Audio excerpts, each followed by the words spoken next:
अस्सलाम वालेकुम। तो कैसे हैं आप सब। आज हम बना रहे हैं बहुत ही मज़ेदार और जायकेदार शलजम के कोफ्ते। अब जो शलजम का सालन नहीं खाता तो वो भी खाएगा शलजम के कोफ्ते। बहुत ही मज़ेदार बनते हैं और झटपट और ज़बरदस्त, खाने में जायका बहुत ही ज़बरदस्त बनता है। तो ज़बरदस्त रेसिपी शुरू करते हैं। ज़बरदस्त रेसिपी शुरू करने से पहले चैनल पर न्यू है तो सब्सक्राइब कर लें। वीडियो पसंद आती है तो एक प्यारा सा लाइक और एक प्यारा सा कमेंट कर दें। तो झटपट से ये मज़ेदार और जायकेदार शलजम के कोफ्ते की रेसिपी शुरू करते हैं। बिस्मिल्लाहिर्रहमानिर्रहीम। यहाँ मैंने ले लिए हैं शलजम, जो कि है मेरे पास 3 पाव, यानी कि 750 ग्राम। 1 किलो से थोड़ा सा कम लिया है। और इस पहले हम शलजम जो है छील लेंगे अच्छे से। 3 अदद शलजम है मेरे पास और तीनों शलजम मैं अच्छे से पहले छुरी की मदद से छील लूँगी। छीलने के बाद मैं इसे धोऊँगी। छिलका देखिए इस तरीके से थोड़ा सा मोटा मोटा उतार लें तो अच्छा है। शलजम देखने में ऊपर से थोड़ा सा पर्पल और वाइट कलर का होता है, अंदर से बिल्कुल वाइट होता है। देखने में बहुत ही खूबसूरत लगता है। तो कोफ्ते ये बनाए शलजम के बहुत ही मज़ेदार बनते हैं और खाने में बहुत ही लजीज बनते हैं। आप लोगों को मेरी रेसिपी ज़रूर पसंद आएगी। मैं 3 पाव मैंने शलजम लिया। अगर आपको ज़्यादा ज़रूरत है, ज़्यादा फैमिली है, तो उसके लिए आप ज़्यादा शलजम भी ले सकते हैं और कम बनाना चाहे तो इससे कम भी ले सकते हैं। 1 पाव भी ले सकते हैं और आधा किलो शलजम भी ले सकते हैं। आप अपने सालन के हिसाब से, फैमिली के लिहाज से कम ज़्यादा बना सकते हैं।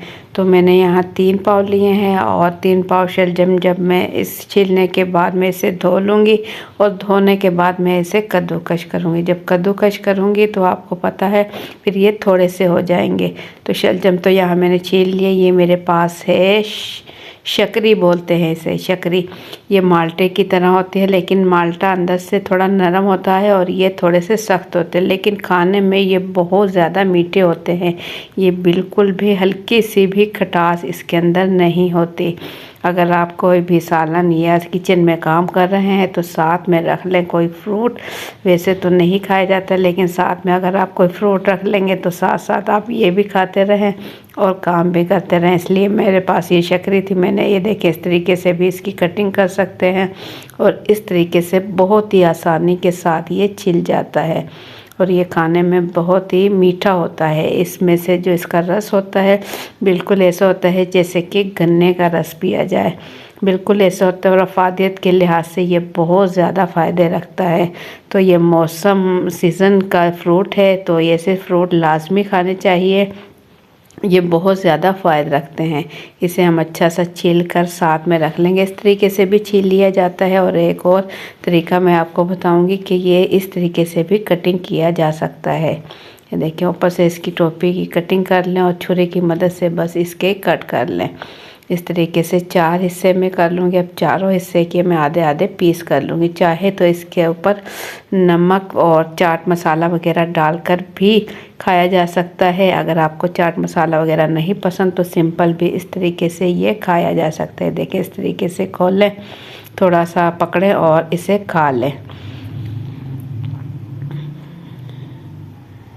ये देखें इस तरीके से ये बहुत ही खाने में बेपनाह मुफीद है। तो इस शकरी का इस्तेमाल आप घर में लाजमी करें, बच्चों को भी दें। ये पानी की कमी भी पूरी करता है। तो शकरी हमने काट कर साथ में रख ली और शलजम मैंने अच्छे से धो लिए हैं और मैंने यहाँ ले लिया है कद्दूकश और इसकी मदद से मैं अब इसे ये देखें इस तरीके से कश कर लूँगी। तीनों जो शलजम मैंने लिए हैं तीनों को इस तरीके से कर लूँगी। चाहे तो बिल्कुल बारीक कर लें, थोड़ा सा मोटा भी कर लें तो कोई मसला नहीं। दोनों ही साइज़ में आप इसे कद्दूकश कर सकते हैं। ये बिल्कुल मूली की तरह इसमें पानी होता है शलजम में और ये मूली की तरह से ही होता है। तो इसमें पानी है और ये बहुत ही आसानी के साथ कद्दूकश हो जाता है। इसमें कोई ज़्यादा टाइम नहीं लगता। तो तीनों शलजम मैं कद्दूकश करके रख लूँगी।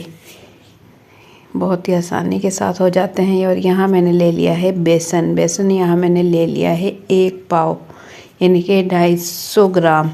और इसे मैं छान लूँगी। बेसन अच्छे से छान ले, बेसन हो, आटा हो, सूजी हो, जो भी हो, ये छान कर इस्तेमाल करना चाहिए, क्योंकि इसके अंदर कोई कीड़े वगैरह कुछ ऐसा कुछ ना हो, बाल वगैरह कुछ भी हो सकता है। तो इसे अच्छा सा छान ले। 250 ग्राम यहाँ मैंने बेसन लिया है। पहले मैं इसे अच्छा सा छान लूँगी। फ्राई पैन में मैं इसे छान रही हूँ। तो ये देखिए अच्छा सा मैं छान चुकी हूँ। या थोड़ी थोड़ी सी जो गुठलियाँ सी हैं, ये हल्का सा मैं प्रेस करूँगी तो ये पिस जाएंगी। और इसे भी मैं अच्छे से छान लूँगी। ज़बरदस्त बेसन हमारा छन चुका है। तो बस इसके बाद हम क्या करेंगे, इसे रख लेंगे चूल्हे पर। चूल्हे पर रखने के बाद चूल्हा यहाँ मैंने ऑन कर दिया है। चूल्हा पहले कर लेंगे थोड़ा तेज़। जब फ्राई पैन अच्छे से गर्म हो जाए तो बस इसे बिल्कुल लो टू मीडियम फ्लेम पर रखेंगे और बेसन जो है वो हल्का हल्का भून लेंगे। जैसे ही बेसन में हल्की हल्की खुशबू आने लगे, 2 से 3 मिनट लगेंगे बेसन भूनने में। तो 2 से 3 मिनट इसे अच्छा सा भून लें और इसके बाद जो है हम इसे इस्तेमाल करेंगे। कैसे इस्तेमाल करेंगे ये मैं आपको बताऊंगी। इतनी देर में आप लोगों को मेरी वीडियो पसंद आती है तो एक प्यारा सा लाइक कर लें, चैनल पर न्यू है तो सब्सक्राइब कर लें। तो बेसन अगर आपको अच्छी क्वालिटी का मिले तो बहुत ही ज़बरदस्त है, इससे बहुत ही अच्छे कोफ्ते बनेंगे। तो बेसन यहाँ लाजमी भूनना है। इससे क्या होगा कि बेसन का जो कच्चापन है वो ख़त्म हो जाएगा। तो हल्का हल्का सा 2 से 3 मिनट सिर्फ लगेंगे इसे भूनने में और इसे अच्छा सा भून लें। चम्मच इस तरीके से हल्का हल्का प्रेस करेंगे, देखें, ताकि नीचे भी ना लगे और ये अच्छा सा भून जाए। हल्का हल्का सा इसका कलर चेंज होगा, लाइट गोल्डन सा होने लगे तो फिर इसके बाद देख लें ये भुन गया है और चूल्हा कर दें बंद। तो ये शलजम जो हमने कद्दूकस किया था, इसमें से हम हल्का हल्का सा पानी निचोड़ लेंगे। बहुत ज़्यादा नहीं निचोड़ेंगे, बिल्कुल हल्का हल्का सा निचोड़ लेंगे। अगर हमें इस पानी की ज़रूरत पड़ी तो हम बाद में इस्तेमाल करेंगे, अगर नहीं पड़ी तो हम इसका इस्तेमाल नहीं करेंगे, क्योंकि शलजम में बहुत ज़्यादा पानी होता है। तो इसलिए हल्का हल्का सा इसे लाजमी निचोड़ लें। देखें इतना पानी बस हमने निकाल लिया है। ये थोड़ा सा पानी निकला है, बिल्कुल थोड़ा सा। इसे हम साइड पर रखेंगे और इसके बाद शलजम में डाल देंगे भुना हुआ बेसन, जो कि हमने हल्का सा ठंडा कर लिया है। इसी थाली में डाल लेंगे और इसमें डाल लेंगे कुछ मसाले। मसाले में यहाँ मैंने ले लिया है नमक 1 खाने का चम्मच। ये मेरे पास है कोफ्ते का मसाला, जो कि मैंने ले लिया है 1 चाय का चम्मच। और मेरे पास पिसी हुई लाल मिर्च है, ये भी ले लेंगे 1 चाय का चम्मच। सूखा धनिया पाउडर ले लेंगे 1 खाने का चम्मच और हल्दी पाउडर ले लेंगे आधा चाय का चम्मच। तो ये तमाम स्पाइसेस इसके अंदर डालने के बाद बेसन और शलजम जो हमने कद्दूकस किए हैं हाथों की मदद से मिक्स करेंगे। हाथों की मदद से ही मिक्स करेंगे तभी ये अच्छा मिक्स होगा। अच्छे से हाथ धोने के बाद इसकी अच्छे से मिक्सिंग कर लेंगे। ये देखें इस तरीके से। अगर हमें ज़रूरत इसके अंदर पड़ी पानी की तो हमने जो शलजम का पानी निकाला है वो इस्तेमाल करेंगे, नहीं तो इसी के अंदर हम इसे अच्छा सा गूंद लेंगे। हल्के हल्के हाथों से मिक्स करेंगे। थोड़ा सा इसमें टाइम लगेगा लेकिन ये अच्छा सा मिक्स हो जाएगा। जैसे आटा गूंदते हैं बिल्कुल इसी तरीके से इसकी अच्छे से मिक्सिंग कर लेंगे।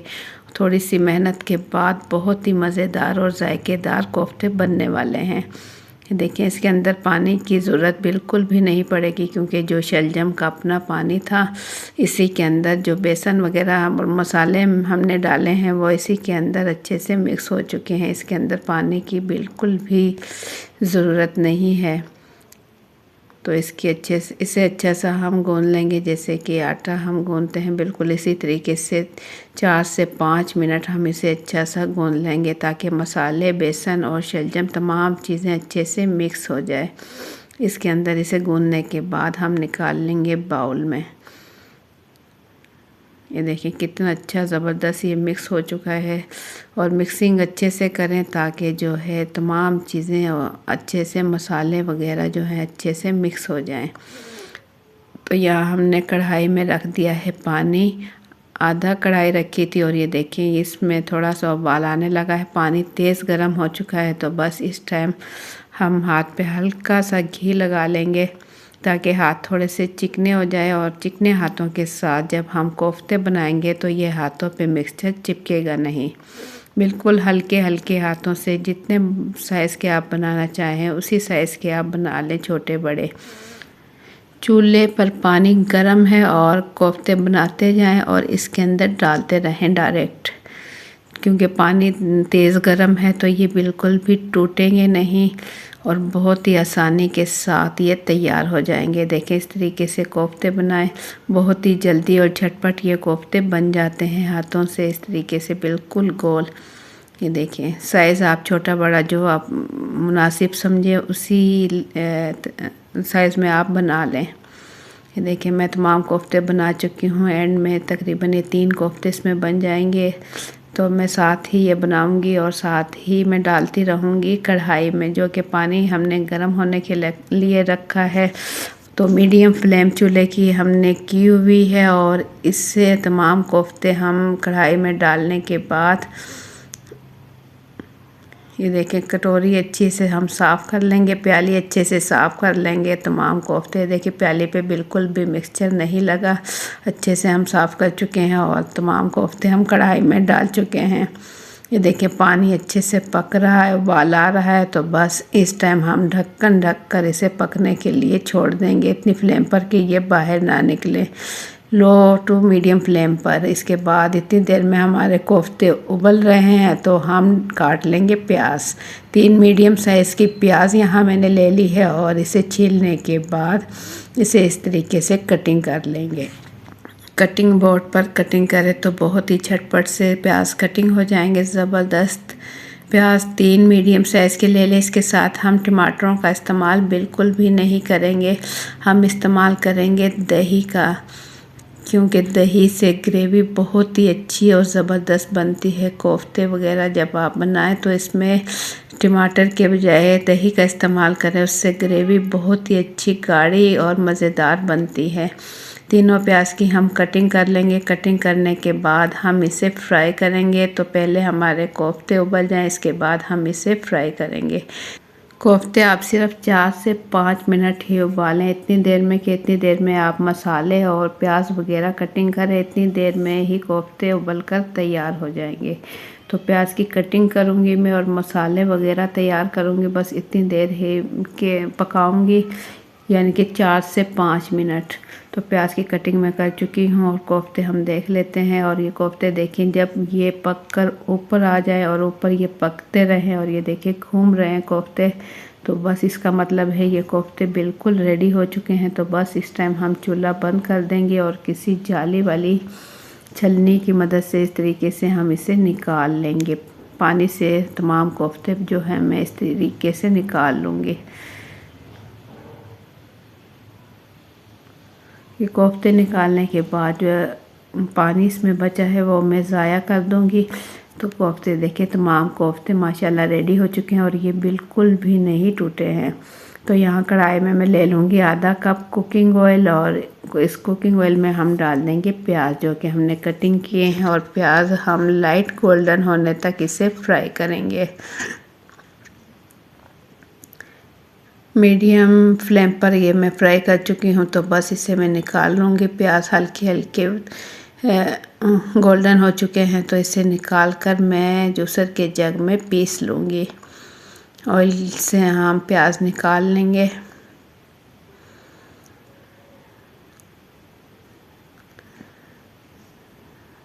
ज़बरदस्त प्याज हमारे कलर खूबसूरत कलर आ चुका है, तो बस इसे निकाल लेंगे और इसे हम पीस लेंगे। इसके बाद तमाम प्याज जो है ऑयल से मैं अच्छे से निकाल लूँगी। चूल्हा इस टाइम मैं बंद कर चुकी हूँ। तो मज़ेदार कोफ्ते हमारे हो रहे हैं तैयार, ज़बरदस्त। आप भी ज़रूर ट्राई करें, शलजम के कोफ्ते बहुत ही मज़ेदार बनते हैं। तो इसी ऑयल में मैं डाल दूँगी अदरक लहसुन का पेस्ट 2 खाने के चम्मच और साथ ही इसमें डाल दूँगी प्याज जो कि हमने ब्राउन करने के बाद पीस लिए हैं, वो इसमें डाल देंगे तमाम प्याज। थोड़ा सा पानी डालकर और थोड़ा सा ऑयल इसमें कम लग रहा था मुझे, थोड़ा सा ऑयल मैंने डाल लिया है और इसमें डाल देंगे पिसी हुई काली मिर्च आधा चाय का चम्मच, नमक ले लेंगे 1 खाने का चम्मच और इसमें डालेंगे पिसी हुई लाल मिर्च आधा चाय का चम्मच और सूखा धनिया पाउडर डाल देंगे 1 खाने का चम्मच। हल्दी पाउडर यहाँ मैंने आधा चाय का चम्मच इसमें डाल दी। और ये है मेरे पास कोफ्ते का मसाला 1 चाय का चम्मच। इन मसालों को अच्छे से भून लेंगे जब तक कि इसका ऑयल अलग होने लगे। तेज़ आंच पर इसे हल्का सा भून ले ताकि मसालों का कच्चापन भी ख़त्म हो जाए और ऑयल भी इसका अलग होने लगे। जब इसका ऑयल अलग होने लगे तो बस इसके बाद हम इसमें डाल देंगे दही। दही ले लेंगे, तकरीबन आधा कप दही हम इसमें डाल देंगे। दही मेरे पास गाढ़ा और अच्छा दही है, तो मसालों के साथ दही अच्छे से भून लेंगे। दही अच्छे से मिक्स हो जाए इतनी देर हम इसे भूनेंगे। इसमें दही बिल्कुल भी नज़र ना आए इतनी देर हम भूनेंगे और ऑयल इसका अलग होने लगे इतनी देर। तकरीबन 1 से 2 मिनट में ही मसाले हमारे अच्छे से भून जाएंगे। तेज़ आंच पर भून ले। जब ये देखें मसाले अच्छे से भून चुके हैं, ऑयल इसका बिल्कुल अलग होने लगा है, तो बस इस टाइम हम इसमें डाल देंगे कोफ्ते। और कोफ्ते भी इस मसाले के साथ भून लेंगे 1 मिनट। 1 मिनट हम इसे भूनेंगे। देखें इस तरीके से हल्का हल्का हिलाते हुए मसाले के साथ कोफ्ते अच्छे से फ्राई हो जाएंगे। तो बस इसके अंदर डालेंगे हम थोड़ा सा पानी ग्रेवी के लिए। जितनी ग्रेवी आप रखना चाहे इतनी आप रख सकते हैं।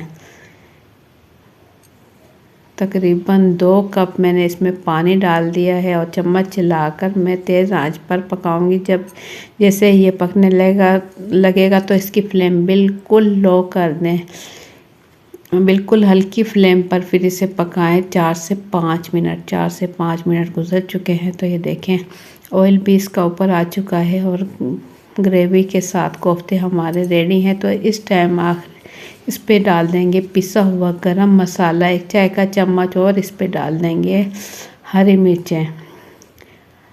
हरी मिर्चें देखें इस तरीके से बारीक बारीक काटेंगे लंबाई में थोड़ी, ताकि देखने में भी अच्छी लगे, खूबसूरत लगे। 3 से 4 हरी मिर्चें हम इसी तरीके से काट कर इसमें डाल देंगे। पिसा हुआ गरम मसाला, हरी मिर्चें और हरा धनिया, ये तीनों चीज़ें चूल्हा बंद करने के बाद फिर इस पे डालें और इसके बाद ढक्कन ढक कर इसे 4 से 5 मिनट छोड़ दें। और इसके बाद ढक्कन खोलें तो इसकी बहुत ही ज़बरदस्त खुशबू आती है। ढेर सारा इस पे डाल देंगे बारीक कटा हुआ हरा धनिया और ढक्कन ढक कर 4 से 5 मिनट गुजरने के बाद मैंने इसे निकाल लिया सर्विंग प्लेट में। देखें बहुत ही खूबसूरत देखने में और खाने में भी बहुत ही मज़ेदार और जायकेदार बने हैं। तो आप लोग ज़रूर ट्राई करें शलजम के ये मज़ेदार कोफ्ते, आपको बहुत पसंद आएंगे। तो आप लोगों को मेरी आज की रेसिपी कैसी लगी अपना फीडबैक कमेंट्स के ज़रिए ज़रूर दें। चैनल पर न्यू है तो सब्सक्राइब कर लें। वीडियो पसंद आती है तो एक प्यारा सा लाइक और एक प्यारा सा कमेंट कर दें। तो इंशाल्लाह फिर मिलेंगे एक अच्छी सी रेसिपी के साथ। अपना बहुत सा ख्याल रखें, दुआ में याद रखें। अल्लाह हाफिज़।